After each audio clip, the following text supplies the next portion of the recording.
Okay, I never do this. I see other people on YouTube ask for it, and I absolutely hate it. But in this case, I think it's okay to ask to like and subscribe. And hold on to your butts.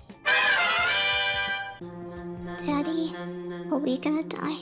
No, it's my job to protect you.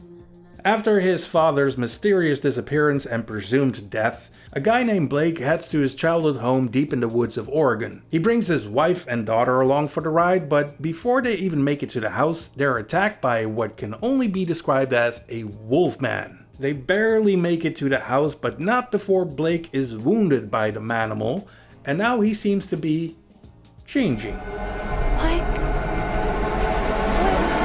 That note is not in the movie, by the way. Well, the note is, but they changed the word to something a little less on the nose, and I applaud them for it.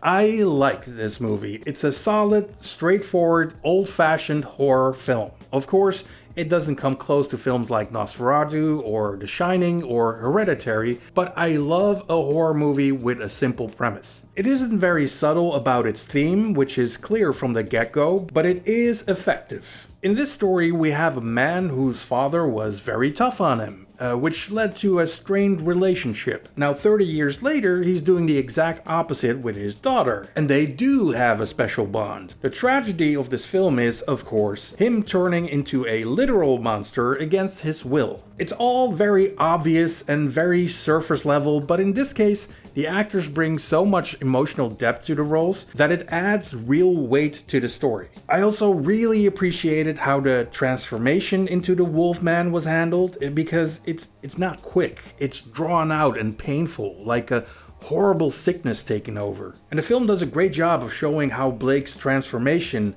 heightens his senses in a really interesting way. And unlike in most movies, being a werewolf doesn't wear off. There is no mention of silver in this film, and the moon has no part in the transformation.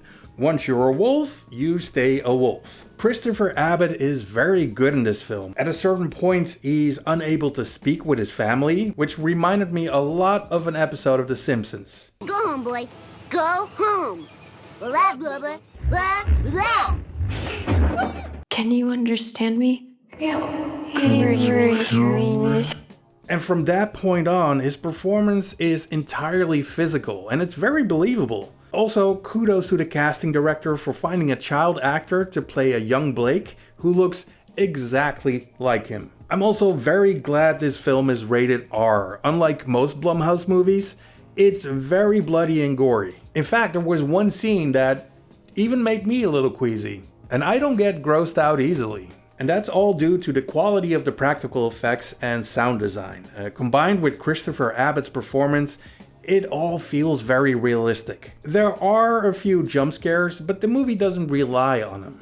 Some of the jump scares are actually triggered by paying close attention to the screen, which is very clever because you're constantly on edge, scanning the shadows for the creature, and when you do spot it in the background, it's pretty startling. Director Lee Whannell was clearly influenced by movies like David Cronenberg's The Fly. Some scenes are almost an exact copy, and again, it's not very subtle, but it is effective. So yeah, I was pleasantly surprised by this film. Apart from the tension, the film also has emotional weight to it. The makeup and the practical effects are great, so yes, I recommend Wolfman.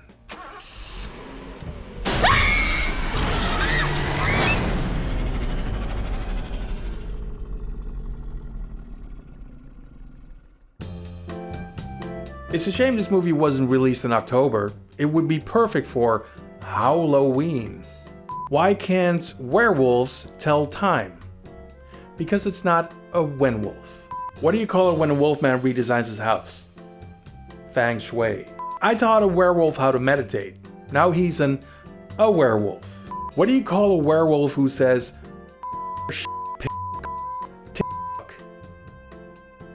a swearwolf.